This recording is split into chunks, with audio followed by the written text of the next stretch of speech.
communist for the FBI.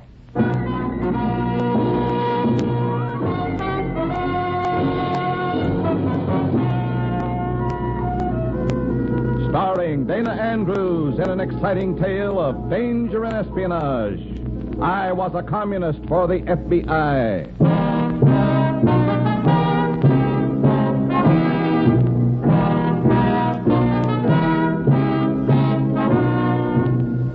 From the actual records and authentic experiences of Matt Cvetic come many of the incidents in this unusual story.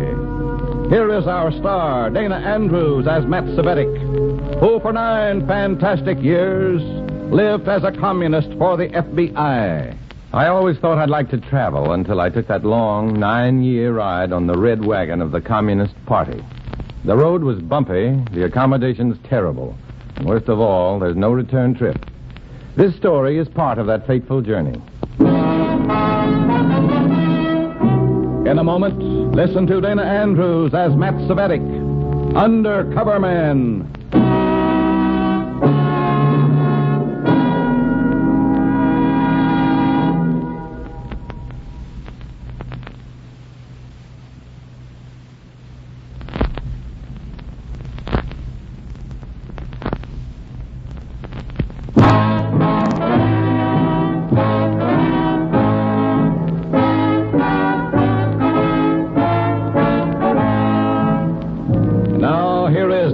Andrews as Matt Cvetic, Undercover Man. This story from the confidential file is marked One-Way Ticket.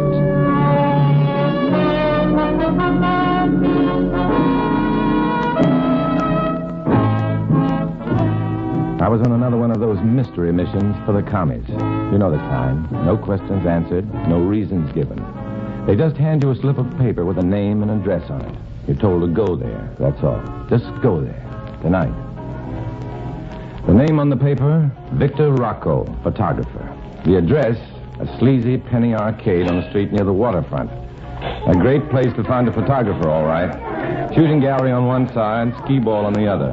In the middle, 2 rows of dime and quarter slot machines showing real-life movies, the kind men like. Against the rear wall, a counter cluttered with stale popcorn, dribbled glasses, giant-sized plastic ears, ice cubes containing insects, trick dice, or other esoteric items.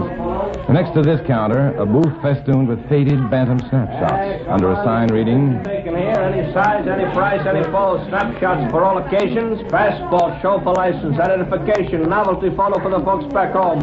Any size, any price, any pose, no waiting. Excuse me. What size photo you want, mister? We got all sizes. I'm looking for Victor Rocco. That's me. Photographer? That's my job. Does it keep you out of the red? Sure. Come in, Cvetic. Come in. Back here.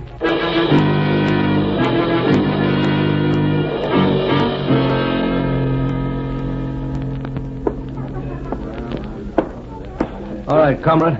You just sit here against this white background. Wait a minute. I didn't come down here to get my picture taken.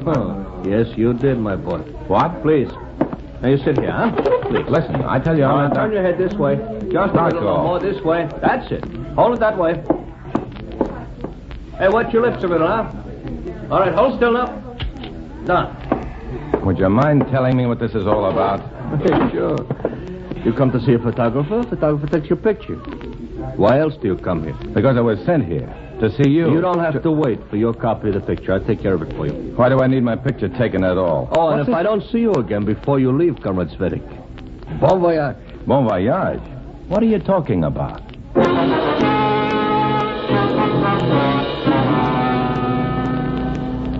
First, I find a commie photographer in a penny arcade. That's strange enough. Then he insists on taking my picture, whether I like it or not. That's even stranger. Then he tells me to enjoy a voyage I know nothing about. That's when things stop being strange and become sinister. For 2 days, I sat around my room trying to figure it out and couldn't. Then, I had a surprise visitor who didn't help at all. Mr. Cvetic? Yes? My name's Moore. Here, my card. U.S. Immigration Office? That's right. May I come in? Yeah, sure. Come in. Here, sit down. Thanks. What's the immigration office want with me? Just some questions, Mr. Svedek, if you don't mind. Depends on the question. We're doing a routine check on an acquaintance of yours, Victor Rocco. He is a friend of yours, isn't he? Acquaintance, yes. Friend, no. Say, why are you asking me about Rocco? I only met him once. Please understand, Mr. Svedek, you aren't required to answer any of these questions if you don't want to. So? Oh, well, that's all right. I just think you drew a dud when you picked me. Can you tell me anything about Mr. Rocco's background? Not much. I know he's a photographer at one of those penny arcades downtown. That's about all. He snapped your picture on Monday night, didn't he, about 9:45? Yeah? Why? You mind telling me why you chose Mr. Rocco to do the job? Well, he was recommended. By whom? By some people I know. Mutual friends? Friends of yours and Rocco's? Acquaintances. I'd like to ask you one more question, Mr. Svedek, if you don't mind. Go ahead. Why did you have your picture taken? By Rocco? By anyone. I don't know. You don't know why you had your picture taken? That's right. Mr. Svedek, if you don't want to answer that question, okay. I prefer not to have you head you round, and I'm not hedging, Mr. Moore. I'm telling the truth. I don't know why I had my picture taken. Do you? No. No, I don't know either. But somehow I think I should know. Well, that's all, Mr. Svedek. Thanks a lot.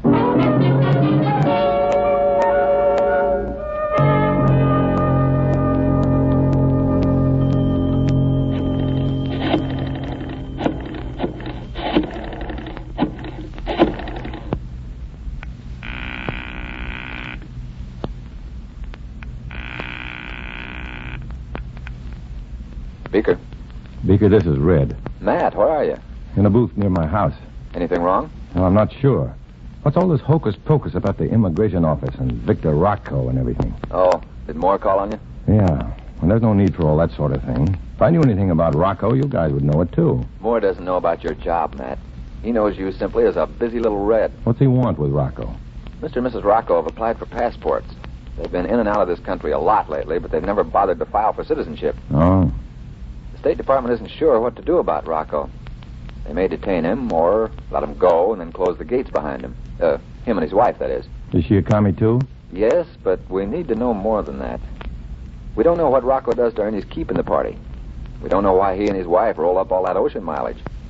We have to get something definite on them, Matt, and soon. Well, I wish I could help, Baker, but I'm more confused than you are. You've got to help, Matt, somehow. Yeah, somehow, but I... Look, chum, we have a long chain of facts and figures on the communist operations in this area. The Roccos may be an important link. If you can help us pin something on them... Okay, Baker, I'll try. But I may end up with that chain around my neck. I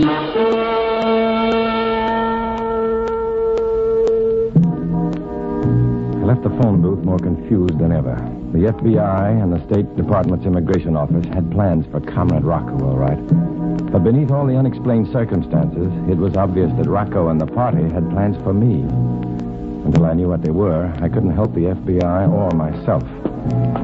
I headed back to my room and determined to get some sleep, to forget Rocco and the Reds just for a little while. I fished out my keys, intending to unlock the door to my room. And then suddenly I was playing host to a skinful of goosebumps. The door was unlocked. Someone had opened it while I was gone, and that someone was undoubtedly sitting there in the dark now, waiting for me. I gathered up all my goosebumps and summoned my courage and headed for the light switch. Ah, Comrade Suzette. Oh, at last. Who are you? What are you... Oh, I know. It's impolite to break in this way. That's right. Well, a little impoliteness for the party won't hurt, will it? One advantage to being a woman, you can use bobby pins to pick locks. All right. You're here now. What do you want? Just keeping an eye on you, comrade. You don't mind my being here, do you? That depends. On what? Oh, it's perfectly all right with my husband. Oh, I forgot. I'm Teresa Rocco, Victor's wife. Oh, I see. And your husband sent you here? Mm-hmm. To keep an eye on you. He'd like to see you tonight, too. Not tonight. Tell him I intend to get some sleep. After you see Victor. Now, look, Mrs. Rocco, I'm a little fed up with all this foolishness. Foolishness? Yes, all this hush-hush stuff. All the mystery, the unexplained actions. I don't like being watched by fellow comrades, and I don't like being surprised by strangers in the dark, even when they're beautiful women. What's more... Where have you been the last 5 or 10 minutes, comrade? And I don't like the way your husband... Comrade, Where have you been the last few minutes? Making a phone call. Why? Doesn't this phone work? Well, doesn't it? It isn't good policy to talk party business on this phone. What party business? I was trying to phone your husband. Oh, really?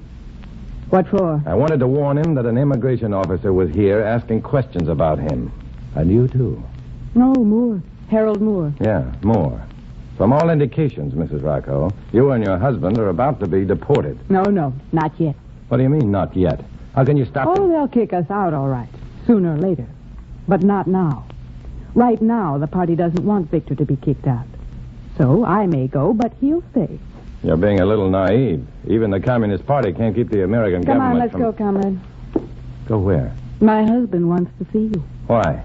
Come on. I told you I'm fed up with all the secrecy and mystery. You know, this reluctance of yours isn't doing my feminine vanity any good at all. I have news for you. I'm not interested in your vanity or... Are you interested in the welfare of the party? Of course I And am. are you interested in your own personal welfare? The party comes first, of course. Now then, for your own sake and the party's, stop talking so much. Are you coming with me? Okay. Let's go.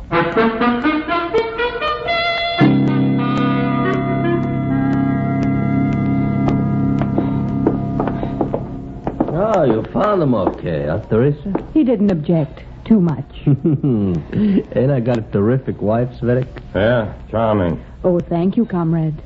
Okay, Rocco. What do we do now? Play skee-ball or take another snapshot? Oh, I got the picture we need, Svedik. We got it here someplace.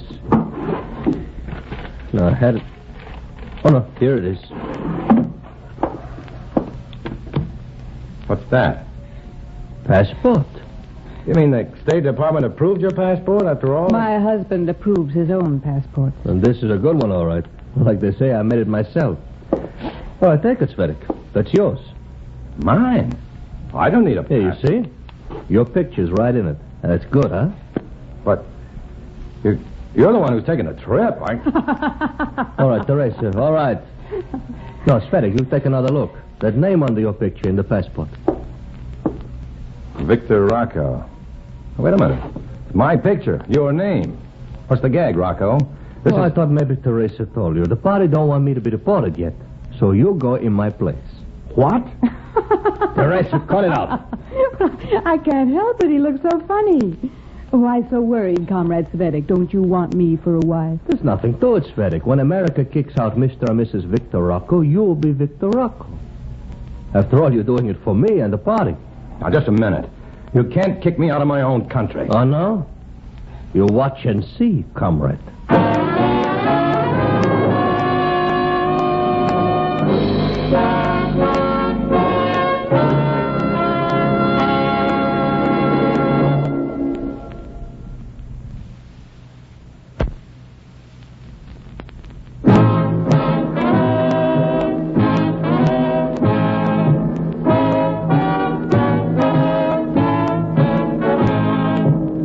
Now back to Dana Andrews, starring as Matt Cvetic in I Was a Communist for the FBI, and the second act of our story.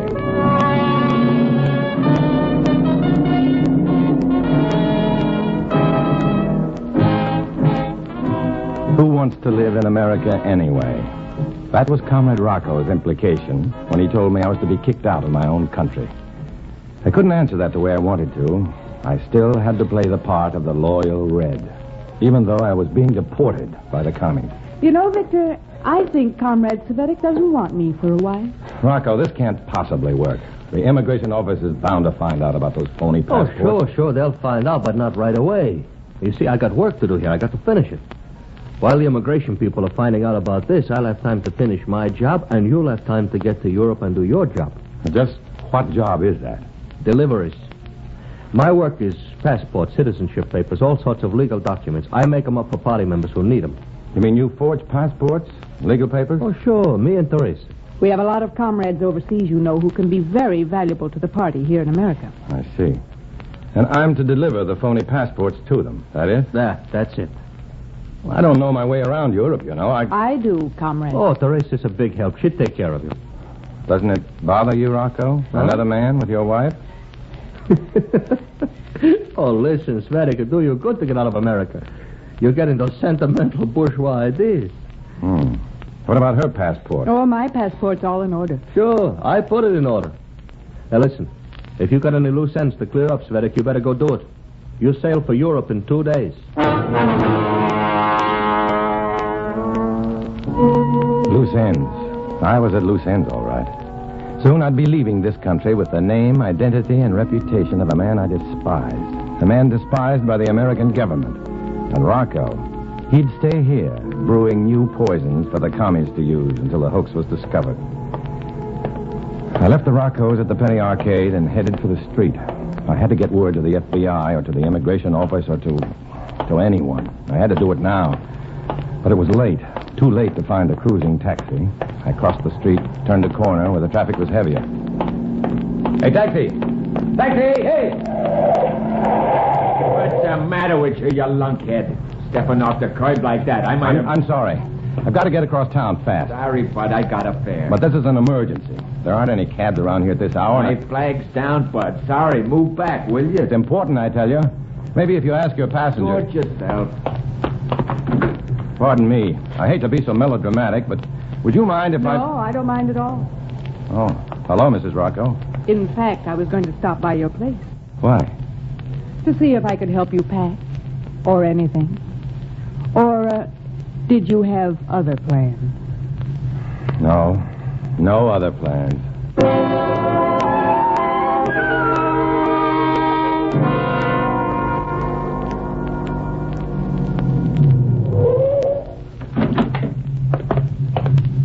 Well, thanks.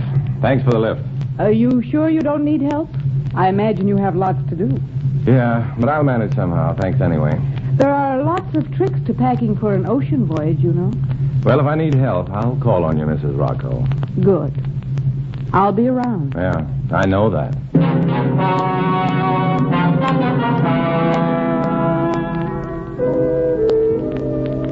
I didn't sleep that night or the next night. Everywhere I turned, I seemed to see eyes. Cold, red eyes. Downstairs, on the street, right below my window, a car was parked all night, and its driver was very much awake. During the day, I kept noticing faces that were vaguely familiar, always behind me and just out of reach. The man across the aisle from me on the streetcar was the same man I'd seen eating at a nearby table in a restaurant in another part of town. Maybe it was my imagination, nerves, jitters. Whatever it was, it kept me from getting in touch with the FBI and... Hello? Mr. Svedik? Yes. Who's this? Sorry to bother you again, Mr. Svedik. Who is this? This is Moore, Harold Moore of the Immigration Office. Moore. Moore, oh, man, am I glad to hear your voice. What? Now, listen hard. Hello? Hello, you still there? Yes. Oh, I thought we were disconnected. Yeah, I heard it, too. What were you saying about being glad to hear my voice? Oh, well, I've been having trouble with this phone. Couldn't get incoming calls. It's good to know it's working again. Oh, I thought perhaps you'd have more information for me about Victor Rocca. No, not a thing. Well, that's the only reason I called. No, I can't tell you anything more. Nothing. All right. Thanks anyway. Bye. Bye. What the devil are you... Just testing my bobby pin on your lock. Mine. Were you here while I was... While you were on the phone? Yes. You handled that fool very well. All right, Mrs. Rocco. What do you want this time? Nothing. Just stopped by to see how you were getting along with your packing. Haven't done much, have you? I want to see your husband first. Now? Now. Let's go.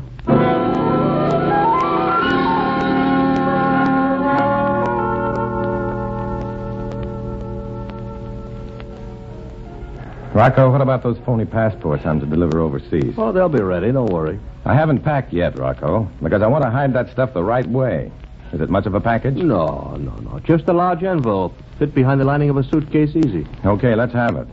Not till you get to the pier. I'll supply the suitcase. My luggage is a matched set. An odd suitcase would attract attention. Give me the envelope now. Now listen, comrade. Too many things can happen between now and sailing time. What's wrong with you, Rocco? Come on, let's have them. Are you sure you'll be... Be careful? Yeah. Give them to me. You can check on the way I hide them if you want. All right, I'll get him.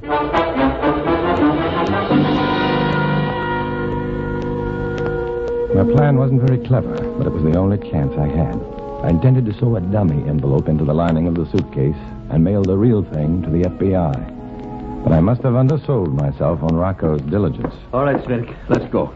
Is that the envelope? Yeah, come on. Oh, wait a minute. There's no need for you to... I think there is. I saw this in the lining of the suitcase, if you don't mind. I don't want you to be questioned at the pier.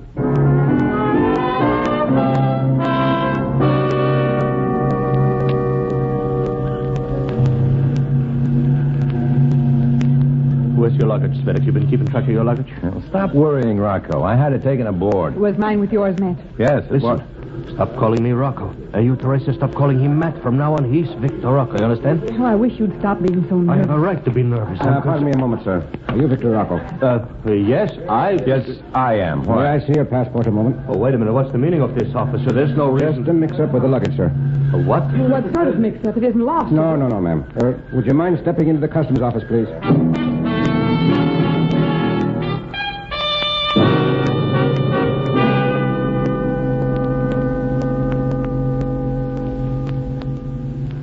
This is your luggage, isn't it, Mr. Rocco? Oh, yes, that's it. Those bags over there are mine. If you'd like to look through those. I think this is an outrage. Customs inspection is killing... The man must have some reason for it. That's right. Nothing to be alarmed about, as long as you haven't got anything to hide.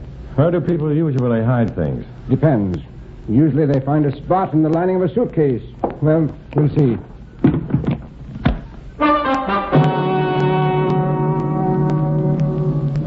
As he opened the suitcases, I found myself praying that he'd find the hidden envelope.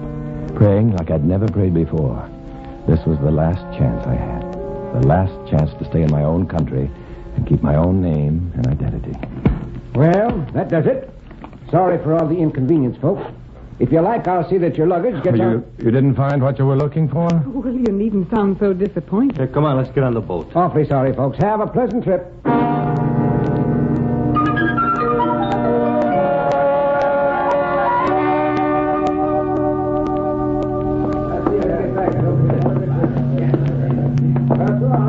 The stateroom should be right... Oh, here it is.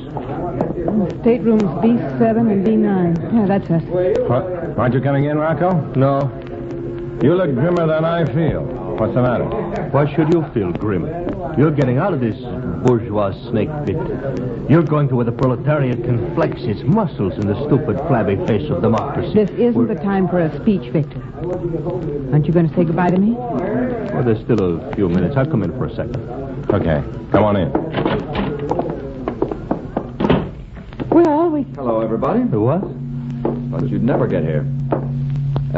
My name's Beaker, Federal Bureau of Investigation. What? There must be some mistake. We have Nothing to worry about. I just came aboard to bring you something, Rocco. Something for me? No, Svedik, not you. Rocco. What? Here, 2 passports. One for Victor Rocco and one for Mrs. Rocco. Oh, there is a mistake. We have our passports. Don't know how you managed that. These passports were just approved by the State Department. Approved? Yes, that's why I'm here now. The government wants to be sure the Rocco family leaves America for good this time. You two won't be coming back under any name. Come on, Svedik. All ashore. Your luggage is still in the customs office. You're not going anywhere.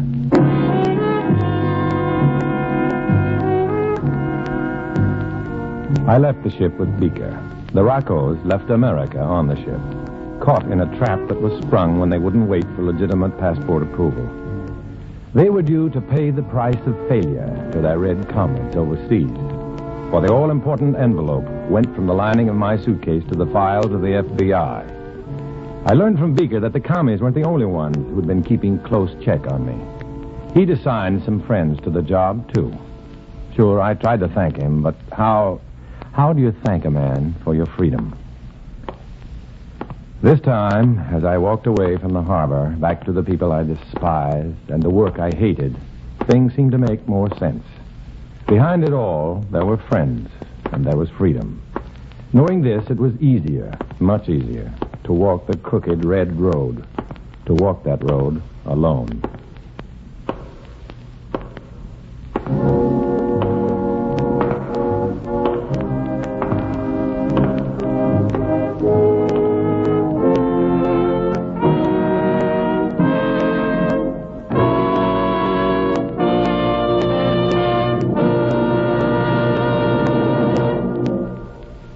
Dana Andrews will return in just a moment.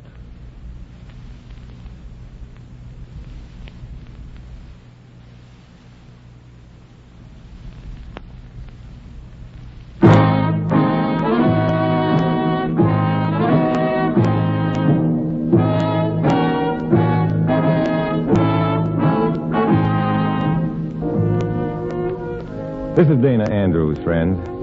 As one of our greatest philosophers has pointed out, our government was founded on three basic ideas. One, the love of liberty. Two, belief in progress. And three, faith in the dignity of man. If we were to sacrifice any one of these three concepts, we'd lose them all. If we let that happen, then we just don't deserve democracy. In the story you just heard, names, dates, and places are fictitious to protect innocent persons. Many of these stories are based on incidents in the life of Matt Cvetic, who worked undercover for the FBI. Next week, another fantastic adventure. Join us then, won't you?